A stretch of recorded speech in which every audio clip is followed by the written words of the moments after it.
আজ বাড়িতে বড় ননদের বর এসেছে, তাই দুপুরের মেনুতে কি কি রয়েছে চলো তোমাদের সাথে শেয়ার করি। প্রথমেই ভাতটা বসিয়ে দিলাম, তারপর মাছগুলোতে লবণ হলুদ মেখে মাছগুলো ভেজে নেব।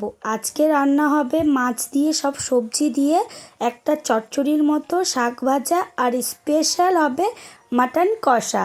আমার মাংস রান্নার ধরনটা খুবই সহজ। প্রথমে সবগুলো মশলা মাংস একসাথে মেখে রেখে কিছুক্ষণ রেস্টে রেখে একটু বেশি জল দিয়ে উনুনে ভালো করে প্রথমে সিদ্ধ করে নেই, তারপর মাংসটাকে অনেকক্ষণ ধরে কষাই। এইভাবেই সিম্পলভাবে আমি খাসির মাংস রান্না করি। এখানে আমার মেয়ে আর ভাগ্নির জন্য করেছি খিচুড়ি। আর এখন আমি মাংসটা কষাচ্ছি। মাংস যত কষাবে ততই বেশি টেস্ট হবে। এখানে আমার বর আর জাইবু মাছ ধরছে, প্রায় 3টের মতো কই মাছ পেয়েছে। মাছগুলো বেশ বড় বড়। চলো তাহলে তোমাদের দেখায় আমার খাসির মাংসর ফাইনাল রেজাল্ট। মাংসটা খুব খারাপও হয়নি, আবার এরকম বলবো না খুবই সুস্বাদু, মিডিয়াম। আর এখানে আমার ননদের বরকে খেতে দিচ্ছি। আজকে দুপুরের লাঞ্চ এগুলোই ছিল।